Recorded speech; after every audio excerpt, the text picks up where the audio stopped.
Welcome to the Creative Soul Healing Podcast. Here we talk about the connection between creativity and healing, and how we are creative and how creativity helps us heal mentally, physically, and emotionally. Join us now.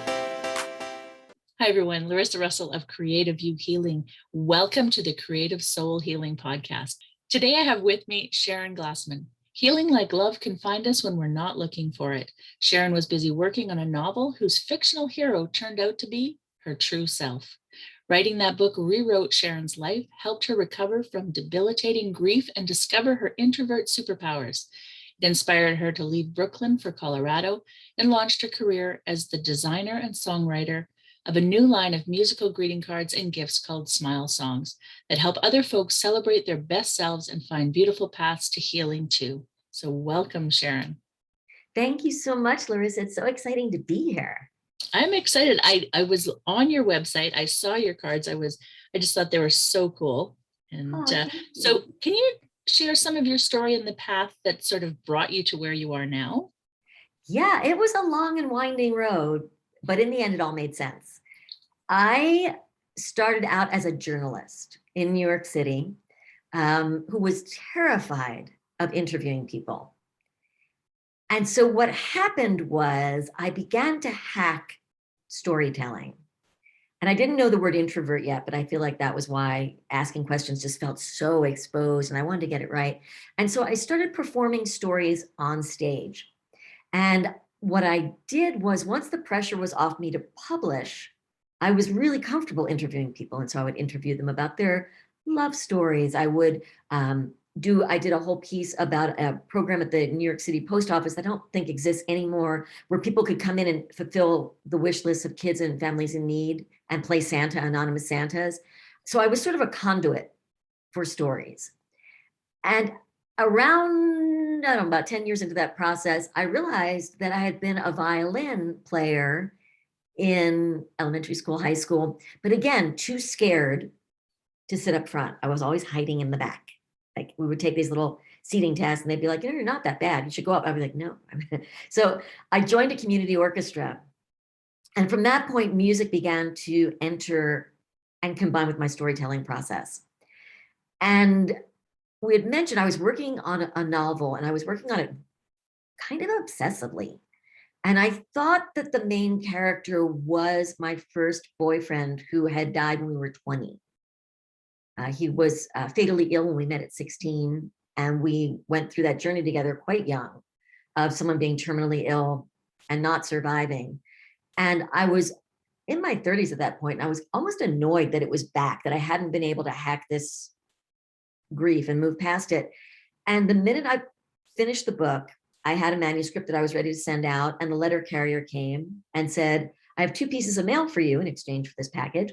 One says that your office lease is up in 2 months. And the other one says that your apartment lease is up in 2 months. I then went to a party and a stranger who I didn't even know said something that led me to look at Boulder, Colorado for business. And the minute I moused over Boulder, I got chills and looked at my dog and said, life is short. The world is big. It's time to go.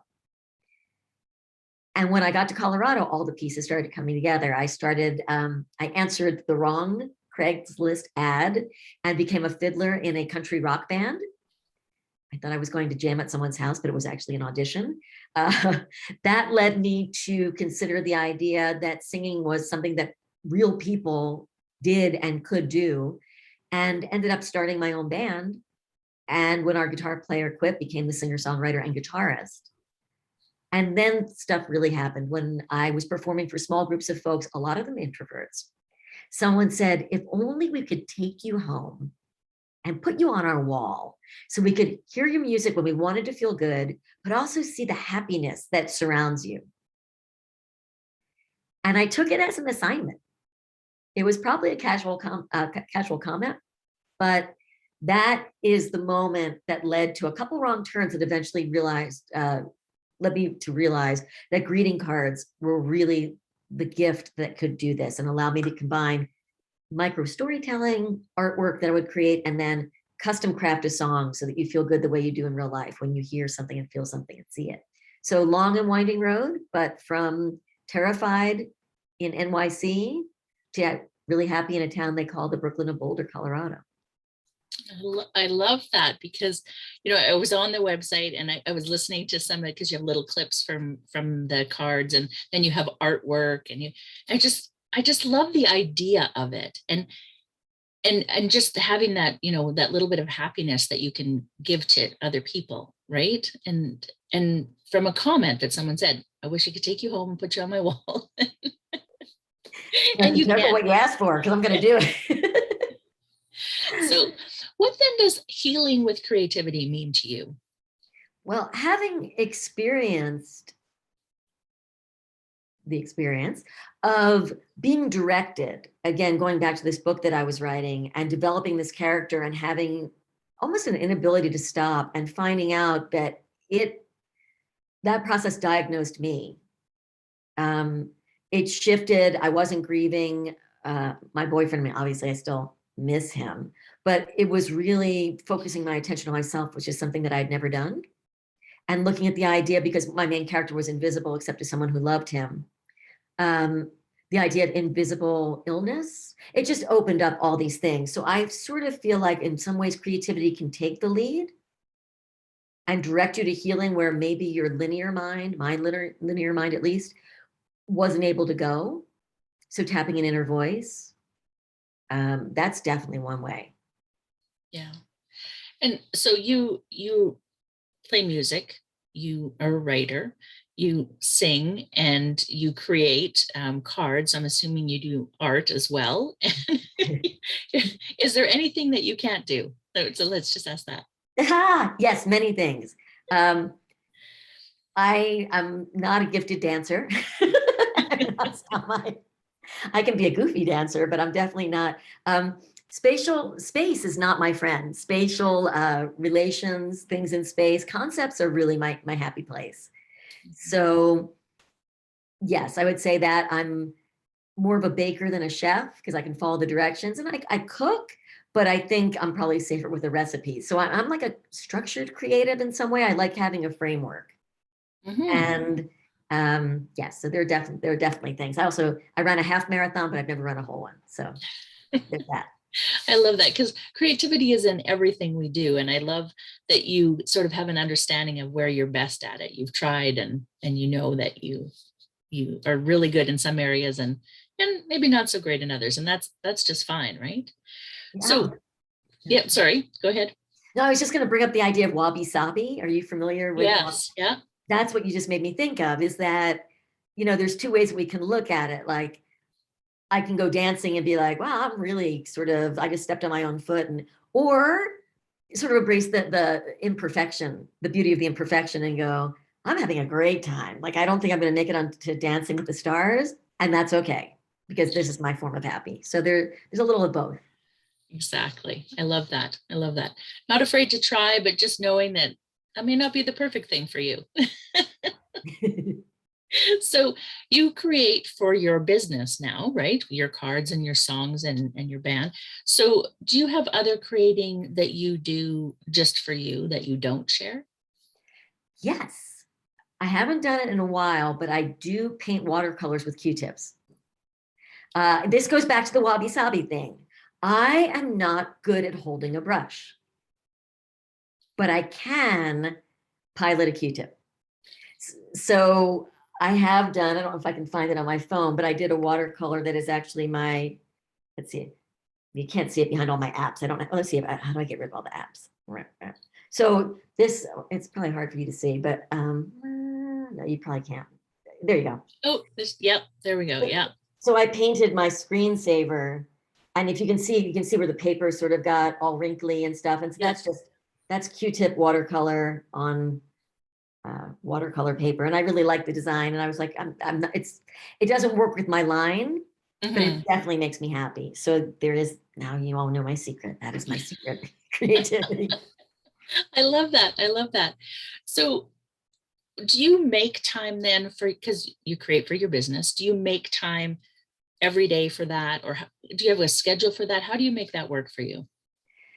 It's a full-on thing. So the minute I get up in the morning And again, it's that left brain because it's a business, right brain, creative business, but increasingly understanding that the left brain needs to rule so that I know when I need to be designing new product because it has to be released at such and such a time. I have pitch letters that go out. I mean, really designing is an aspect of it, but because it's a creative business, I would say it's 1/5 of it, 1/4 of it.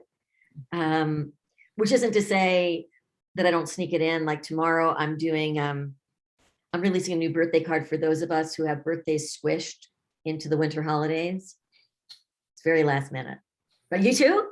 When's your birthday? January 6th. There you go. So yeah, I always got combined. I got a Christmas birthday gift. It was like always a thing. Yep. Well, let me here. I'll show you this one. We'll do a world premiere. This isn't the exact color palette, but hold on.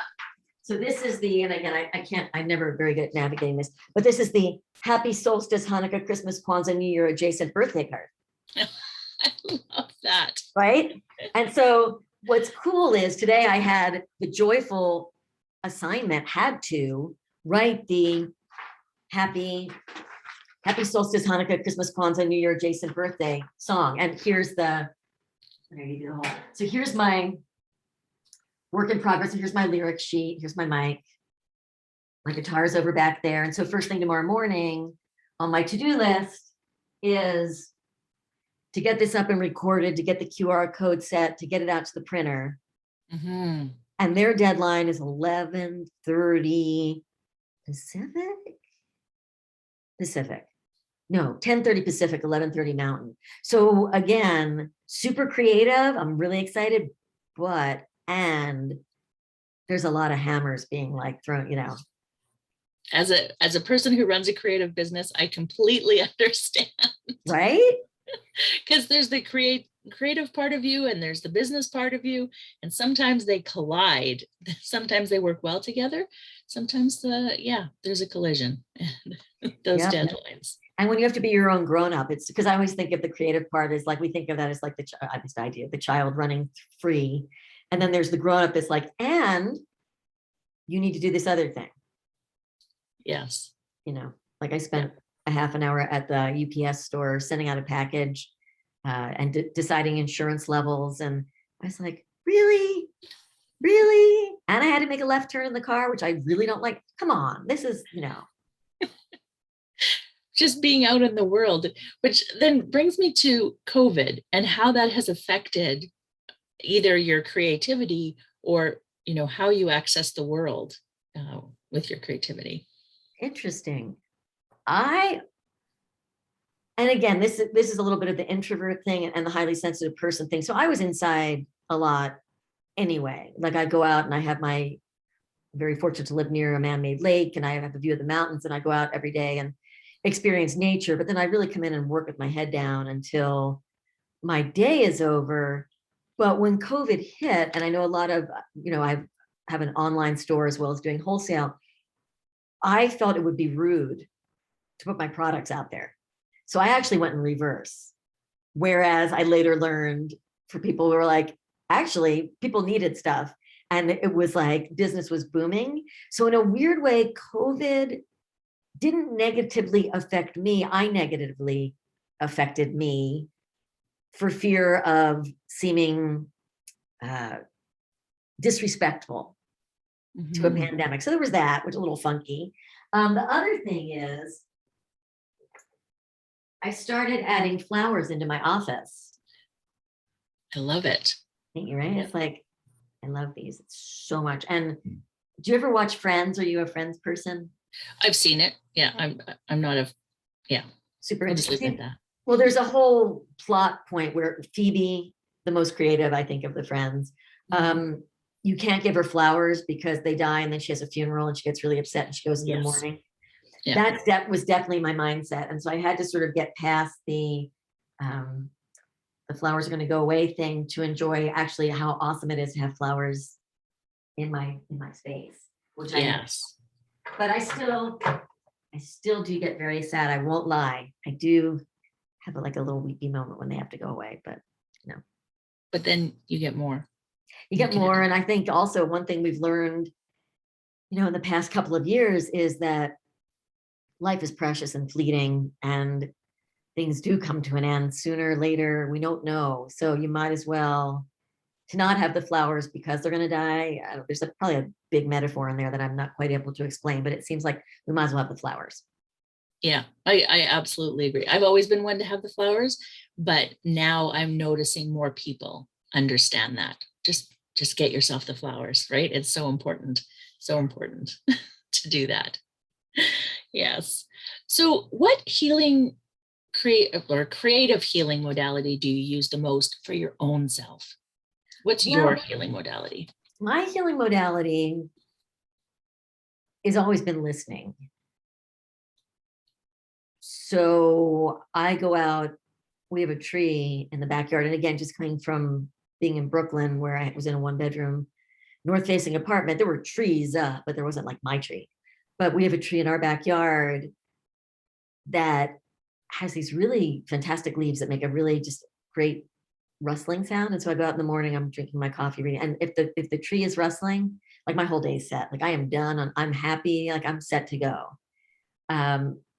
And that's not really starting from a problem and healing it or a condition, but it is just an initial happy place. And then a friend, Christine Gust here, introduced me to heart math. Okay, I haven't heard of that. Yeah, so the exercise, for those of you that weren't here before we started, think about that. Larissa and I were working on this de-stressing exercise where you sort of look to one side until you yawn, which I'm going to do now, or you sigh and then do it to your other side with your hands like this. And it's a vagus nerve relaxing thing. So that my friend who's into heart math stuff has taught me that. And I do that absolutely every day. So I start with meditation, then I do this little thing. Again, a Christine technique, breathe through my heart, thinking about what emotion you sort of want to go for. And then she suggests asking what else is possible. Mm-hmm. Yeah. And those three things, and she describes it as 3 different kinds of neutrality, which allows new ideas and healing to come in, or ahas. Mm-hmm. On different levels to come in. And I will say, ever since she told it to me this summer, I've done it every morning, and I find it to be a great way to reset and maybe offload some stresses that may be building up. Yeah, it's a wonderful idea. I think starting our day off in a sort of a ritual of some sort that sets us into such a good space. Like I have a class every morning at 7 a.m. Mountain Time, where we do meditation, we do journaling, and then we have a discussion. And it is just an amazing way to start the day, right? I just love that morning calm class. And because I've had the same people, I mean, we've had some people come and go, but we've had a core group that have been there. We started at the beginning of COVID. So we're over 1.5 years now of 5 days a week we meet to Wow. Yeah, because it makes our heart just, it starts your day in such a good space. So I totally understand that, having that routine, that ritual of things that make you feel good and present in the moment. Yes, and I think to your point, also shaping the day as opposed to letting something shape you that may not serve you. Yes. Yeah. It's kind of that proactive thing, which is awesome. Yeah. So important. So I have a link that we're going to offer to everybody, offering 20% off in your shop. So I think that's wonderful, because you've got to check out this shop. We'll have the links for the shop there, because it's just so much fun. Go and listen to the cards. Thank you. Because I just think that's so great.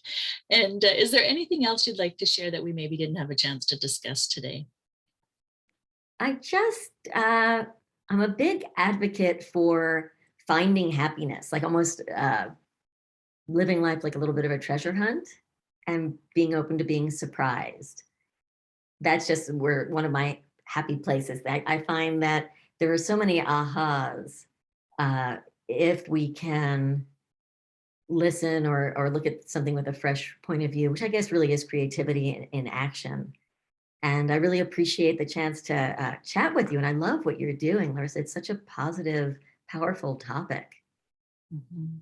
Yeah, I think it's so important. I mean, it's what I do, healing with creativity.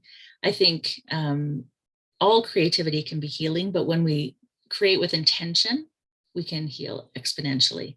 And so there's just so many things we can do for that. And so I think it's important to me. It keeps me going each and every day. So Yeah. it's gotten me through some dark times. So I think it's really important for people to take control of that, right? And if Absolutely. Yeah. And I think from now on at 7 o'clock, I'll be on my floor doing my meditation and my heart math while you're doing your class. We'll have like a little healing, we'll expand the healing circle into, That's right. More yeah, healing energy out there. So if you totally. can't join us directly at 7 a.m. Mountain Time, just do some healing. There you go.